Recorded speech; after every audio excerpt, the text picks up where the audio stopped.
ស៊ីចិនកំពូលគ្រូពេទ្យដែលសុកចិត្តលះបង់បុណ្យស័ក្តិក្នុងវាំងហ៊ានយកជីវិតទៅប្រថុយភ្លក់ថ្នាំពើក្នុងព្រៃជិត30ឆ្នាំ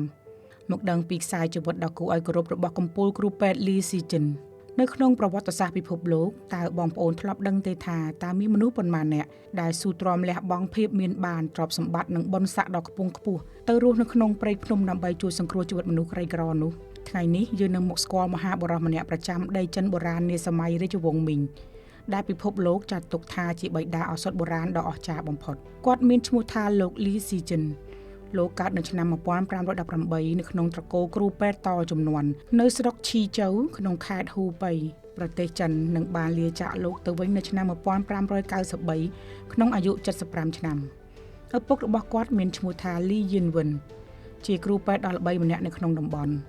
កាលពីដំបូងឪពុករបស់គាត់ចង់ឲ្យគាត់រៀនធ្វើជាមន្ត្រីរាជការដើម្បីកុំឲ្យពិបាកតែដោយសារចិត្តស្រឡាញ់ខាងព្យាបាលជំងឺគាត់បានសម្រេចចិត្តរៀនធ្វើពេទ្យនិងដើរតាមគន្លងធម៌របស់ឪពុកវិញ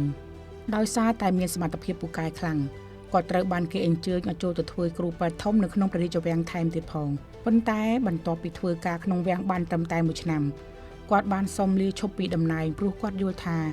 ការរស់នៅក្នុងវាំងមិនអាចជួយសង្គ្រោះរាស្ត្រក្រីក្របានច្រើនឡើយហើយគាត់ចង់ចំណាយជីវិតទៅស្រាវជ្រាវរកឱសថពិតប្រាកដវិញចំពោះអ្វីដែលធ្វើឲ្យលីស៊ីចិនល្បីល្បាញខ្លាំងរហូតមកដល់សប្តាហ៍ថ្ងៃគឺដោយសារតែការលះបង់ដ៏អស្ចារ្យក្នុងការដើរស្រាវជ្រាវរកថ្នាំសង្គ្រោះជីវិតមនុស្សកាលពីសម័យនោះសៀវភៅឱសថបុរាណចិនមានការកត់ត្រាខុសឆ្គងនិងច្រឡំឈ្មោះដើមឈើនិងឫសឈើច្រើនណាស់ដែលធ្វើឲ្យគ្រូពេទ្យយកទៅផ្សំថ្នាំខុសសម្រាប់ជីវិតមនុស្សជាច្រើនដើម្បីកែប្រែកំហុសទាំងនេះចាប់តាំងពីអាយុ30ឆ្នាំជាងមកលោកលីស៊ីចិនរួមជាមួយកូនប្រុសនិងសិស្សរបស់គាត់បានចំណាយពេលជិត30ឆ្នាំដើរឡើងភ្នំខ្ពស់ៗចូលព្រៃជ្រៅរាប់រយរាប់ពាន់គីឡូម៉ែត្រអ្វីដែលគួរឲ្យស្ញប់ស្ញែងបំផុតនោះគឺដើម្បីចង់ដឹងឲ្យច្បាស់ថាដើមឈើឬរុក្ខជាតិណាមួយជាថ្នាំល្អឬជាថ្នាំពុលលោកលីស៊ីចិនហ៊ានប្រើខ្លួនឯងធ្វើជាអ្នកសាកល្បងដោយញ៉ាំនឹងភ្លក់រសជាតិឬឈើស្លឹកឈើនិងសត្វល្អិតដោយផ្ទាល់មាត់ខ្លួនឯងមិនតិចជាងរាប់រយប្រភេទឡើយគាត់ធ្លាប់រងគ្រោះដល់ថ្នាក់ធ្លាក់ខ្លួនឈឺនឹងពុលស្ទើរស្លាប់ស្ទើររស់ជាច្រើនដងតែចិត្តចង់ជួយមនុស្សមិនដែលថយក្រោយឡើយគាត់បានដើរសួរនាំគ្រូថ្នាំតាមស្រុកភូមិអ្នកកាប់ឈើអ្នកបរបាញ់សត្វនិងអ្នកភូមិគ្រប់ទិសទី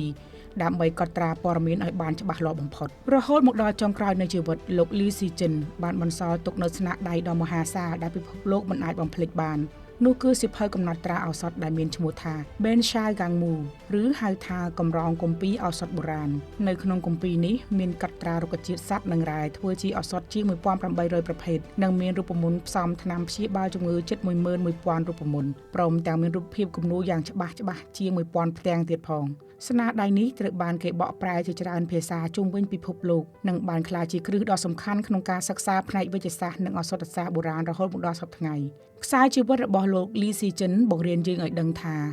ការងារឬបេសកកម្មដ៏អស្ចារ្យមួយមិនមែនកើតឡើងត្រឹមតែមួយយប់នោះទេគឺវាទាមទារនឹងការលះបង់ភាពអត់ធ្មត់និងការហ៊ានប្រឈមមុខនឹងគ្រោះថ្នាក់ដោយស្មោះត្រង់បំផុតនៅក្នុងជីវិតរស់នៅរាល់ថ្ងៃជួនកាលយើងធ្វើការងារឬរកស៊ីអ្វីមួយតែងតែចង់បានផលចំណេញលឿនចង់មានភ្លាមឬចង់បានភាពស្រណុកសុខស្រួលពេករហូតដល់ថ្នាក់ជួនកាលធ្វើរឿងខុសឆ្គងបំផ្លាញអ្នកដទៃក៏មានប៉ុន្តែទស្សនវិជ្ជានៃការលះបង់របស់លោកលីស៊ីចិនដាស់តឿនយើងថាអ្វីដែលធ្វើឲ្យជីវិតមនុស្សយើងម្នាក់ៗមានតម្លៃពិតប្រាកដនិងមានគេចងចាំរាប់រយឆ្នាំមិនមែនជាទ្រព្យសម្បត្តិបុណ្យស័ក្តិដែលយើងប្រមូលបាននោះទេគឺវាស្ថិតនៅលើមរតកនៃសេចក្តីល្អនិងគុណប្រយោជន៍ដែលយើងបានបន្សល់ទុកជួយដល់មនុស្សលោក